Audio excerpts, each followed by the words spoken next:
Hi, I'm Florence Koendrink, and at the start of last year, I started the Beyond a Trauma Wall initiative. And I'd like to tell you a bit about what that is.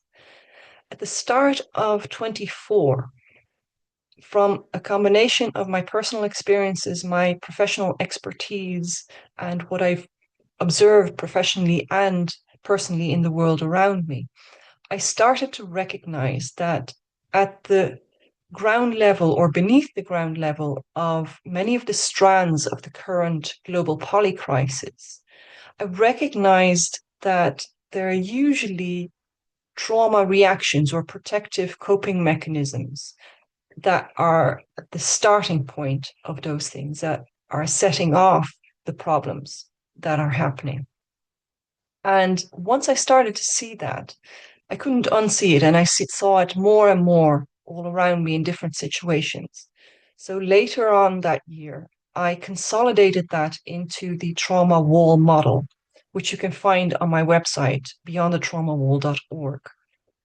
In the trauma wall model, I show different circumstances that can cause trauma because they lead to an overwhelm of the nervous system. They are very difficult experiences, which, if someone does not have the support, connection, and felt safety needed to process what happened to them, then the overwhelm itself can become a dangerous system to our nervous system, a danger signal to our nervous system.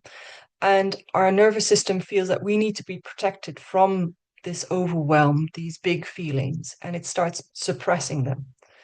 At the same time, the nervous system develops coping mechanisms, protective strategies that helped us survive the experiences we had, and that also are there to help us do better, have a better chance of survival if that happens again in a similar situation. If we haven't processed what happened to us, it gets stored as trauma. And these coping mechanisms get stored as well. And whenever our nervous system encounters something that somehow reminds it of this difficult and threatening experience, it will activate the protective coping mechanisms to protect us, to help us have a better chance of survival. So these are appropriate adaptations. These are ways that our system helps us survive. The thing is that if trauma doesn't get processed, the activation of coping mechanisms happens at a subconscious level. So we don't decide to take these actions or have these reactions. It's our nervous system that decides for us. And this happens so quickly that we don't have much. It feels a little bit like we're being hijacked by what is happening. And sometimes the if we've had very serious traumatic experiences that haven't been processed, we can be hypervigilant and sensitized, and we might overreact. Our nervous system might overreact whenever something reminds us slightly at a subconscious level of the terrible thing that happened. These protocols are activated, and we start to react as if we had to defend ourselves from the old situation, even if the current situation is very different. And that can sometimes keep us back. So in the trauma wall model, I have listed a number. It's just a limited number. There are way many more trauma reactions that exist, but I've listed some of them as a wall stacked on top of each other. So the trauma reactions that I mentioned, among others, are, for example, the need to control, the feeling that if I can just control the situation and everyone around me, then I'll be safe. Or the need to have more status, have more money, have more possessions, because once I have that, I will be secure and I will not have to experience, for example, terrible poverty or what happened at in that situation, or people will finally see my value and I will feel like I have value as well. It also comes with feeling that if I feel under threat, if everything feels too much, then anything that is slightly unfamiliar or any change feels too threatening to even contemplate. It's just too scary. I cannot deal with this. And this can bring up fear, but it can also bring up aggression. It can bring up the feeling that I need to defend myself from this threat, which is too great. And then you get an intolerance of anything that's not completely familiar, that's not just like me, or against any suggestion of change, even if that change might actually be beneficial for me. So, all of these things are things we see around us and we see in ourselves sometimes if we are able to look closely at ourselves. So, this trauma wall made up of these reactions is something that protects us from threat, but it also stands between us and the world. It isolates us in a way, and it stands between us and being able to ask for and receive help, to be able to trust people, to be able to engage openly and accept change, to be able to thrive, to be able to reach our potential, to be able to hold complexity and nuance. All of those things become really, really hard when we are behind our trauma wall. When our nervous system, our stress response system is activated a lot of the time.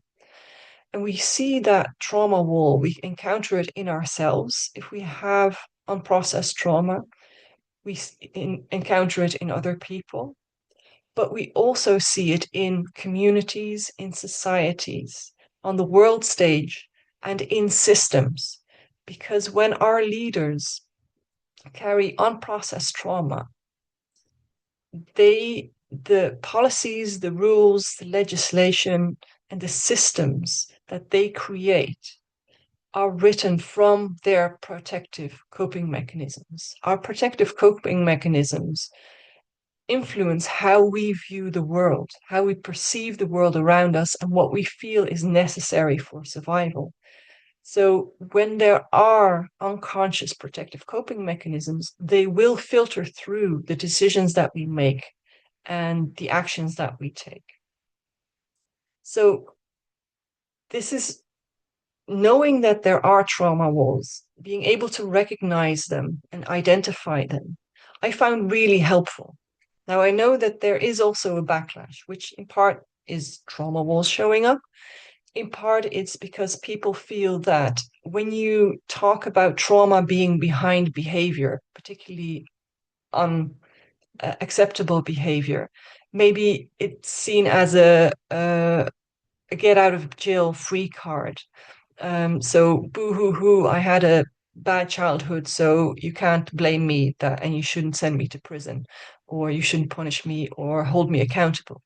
And that is not the case.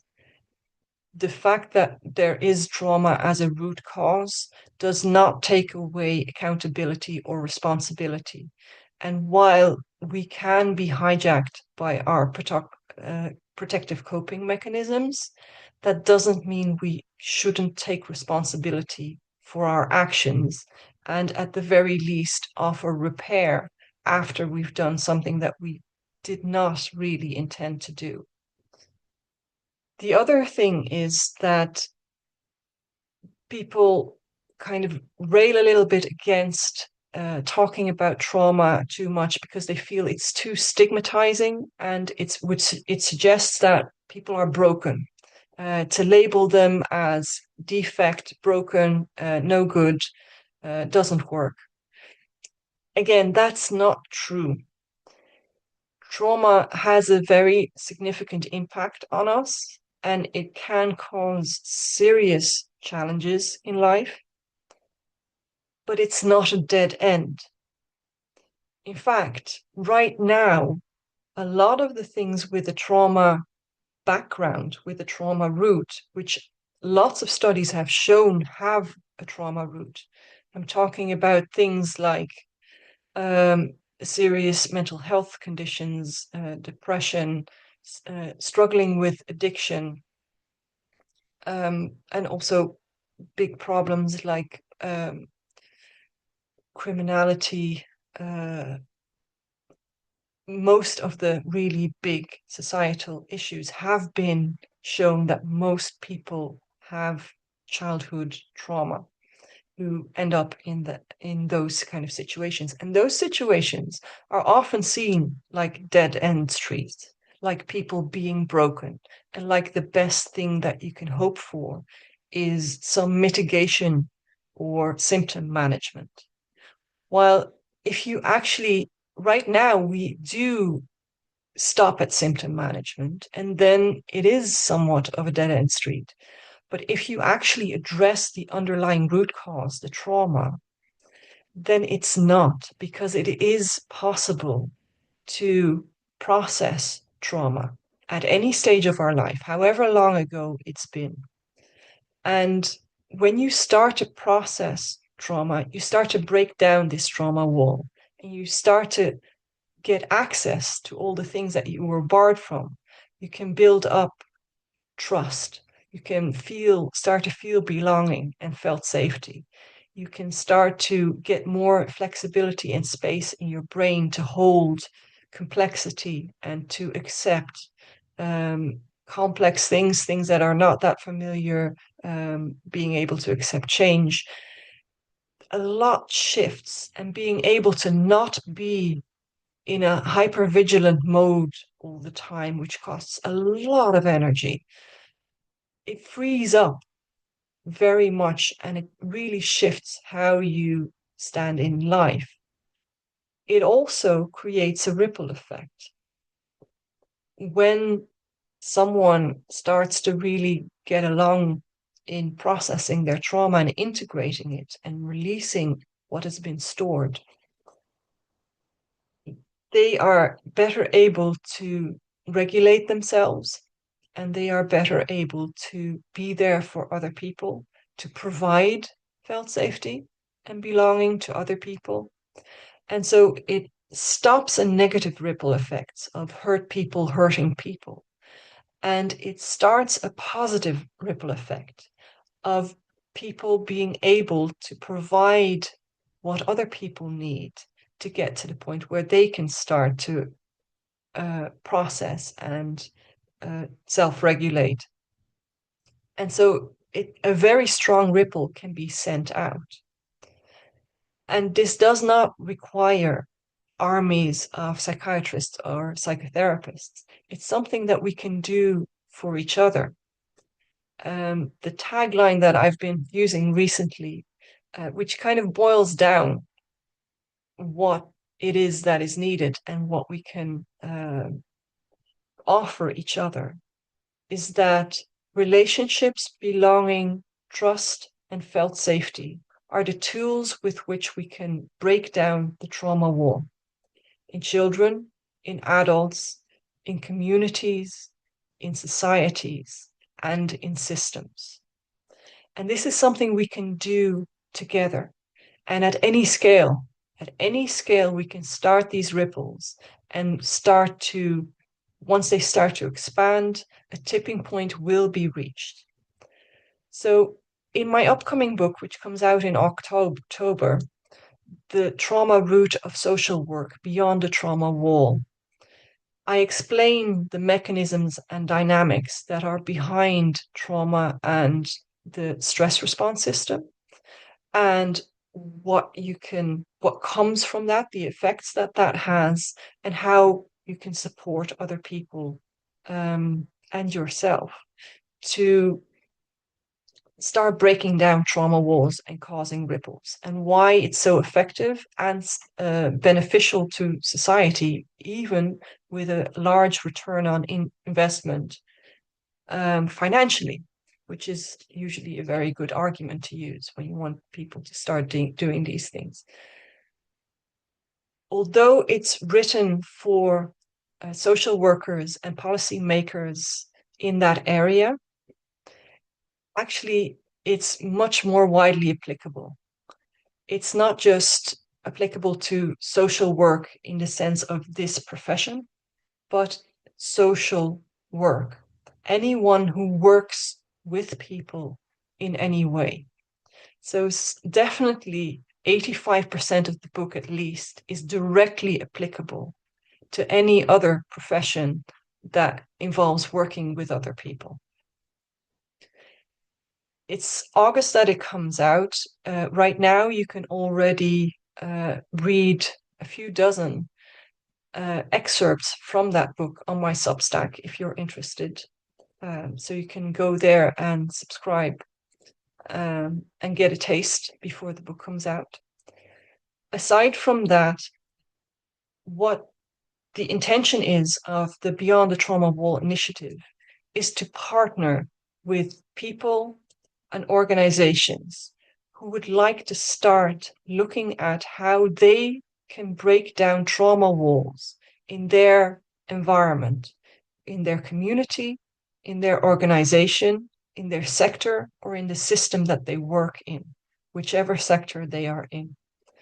I offer trainings, workshops, brainstorm sessions, talks. So if you want to partner and look at how we can concretely, practically do this in your situation, please contact me, and I look forward to working on that with you. If you would like to support this work in another way to enable me to offer this to organizations and people who don't necessarily have the money to hire me to do this, you can support me through the GoFundMe page that I've set up, and the links of that can all be found. Thank you very much for your time, for listening, and I look forward to breaking down trauma walls together and setting the ripples in motion. Goodbye.